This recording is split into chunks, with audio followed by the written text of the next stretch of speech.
Assalamualaikum warahmatullahi wabarakatuh. Alhamdulillahi rabbil alamin. Wa sallallahu wa sallam ala sayyidina Muhammadin wa ala alihi wa sahbihi ajmain. Amma ba'd. Kaum muslimin dan muslimat, kita berjumpa kembali dimanapun anda berada dalam kajian kitab An-Nasihah Diniyah wal Wasayah Imaniyah, sampai di dalam kitab salat dan bab Al-Muhafadzah ala Salah, menjaga ibadah salat. Setelah kita ketahui bersama kitab ini sebuah karya indah daripada Imam Haddad. Beliau mengatakan, wa minal muhafadzah ala salah wa iqamati laha, dan di antara menjaga ibadah salat dan mendirikannya, kamal at-tahara wal ihtiyat fiha fil badani wa thawbi wal makan, dan di antara tanda-tanda seorang menjaga ibadah salatnya adalah menyempurnakan kesucian. Suci, yang dimaksud bersuci di sini adalah menjaga badan, pakaiannya, dan tempat ibadah salatnya daripada perkara-perkara yang. Maka dari itu kita dengarkan sabda Rasul sallallahu alaihi wasallam, at-tahur miftahus salah.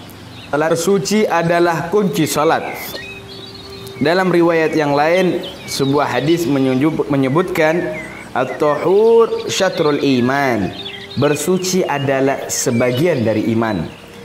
Maka dari itu, isbaghul wudu, penyempurnaan dalam wudu sebagai bentuk bersuci seseorang yang hendak melaksanakan ibadah salat. Hendaknya dia tatslits min ghairi waswas walal israf.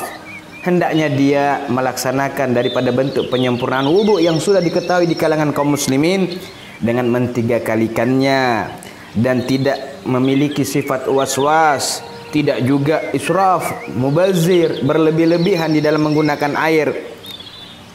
Fa inna waswas fit tahara was shalah min amali syaitan, karena sesungguhnya seseorang yang waswas di dalam salat dan berwudu adalah perbuatan syaitan. Dan tidaklah mereka yang memiliki sifat waswas kecuali galla amaluhu wa di'fa agluh. Mereka yang sering waswas itu mereka yang sedikit, man galla ilmuhu wa di'fa agluhu, mereka yang sedikit ilmunya dan lemah dia punya akal. Kama qala ba'dus salaf, sebagaimana disebutkan oleh sebagian salaf, al-waswasu min jahli bis sunnah au khibala fil agli. Ulama salaf menyebutkan waswas itu adalah kebodohan terhadap pengetahuan sunnah ataukah rusaknya pada akal. Maka itu madhab salafus solihin di dalam at-taharah, bersuci adalah madhab mahmud, sebuah madhab yang bagus, yang terpuji di dalam semuanya. Fa innahum gudwah, para pencetus madhab ini adalah gudwah, wa bihim uswah, dan dengan mereka lah juga kita jadikan panutan.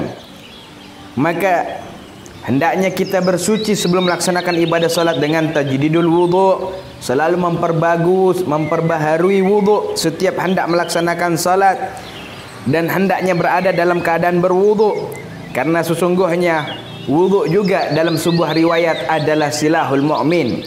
Al-wudu silahul mu'min. Wudu itu adalah senjatanya mu'min. Seorang yang bersuci, dia dijaga daripada suatu musibah, dia dijaga daripada suatu perbuatan-perbuatan yang dia tidak sukai.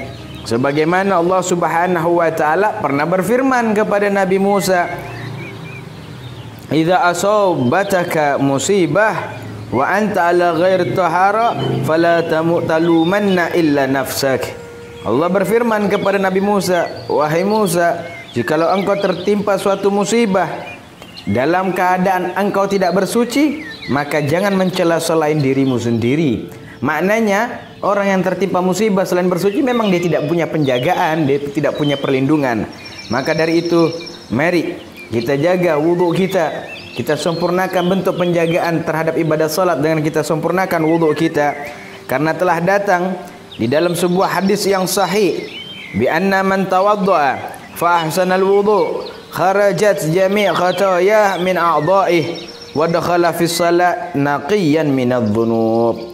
Sebuah hadis sahih menyebutkan, barang siapa berwudu dengan sebagusnya wudu, maka keluar dari setiap anggota wuduk tersebut segala bentuk kesalahan, dan dia masuk di dalam ibadah salat bersih daripada segala dosa.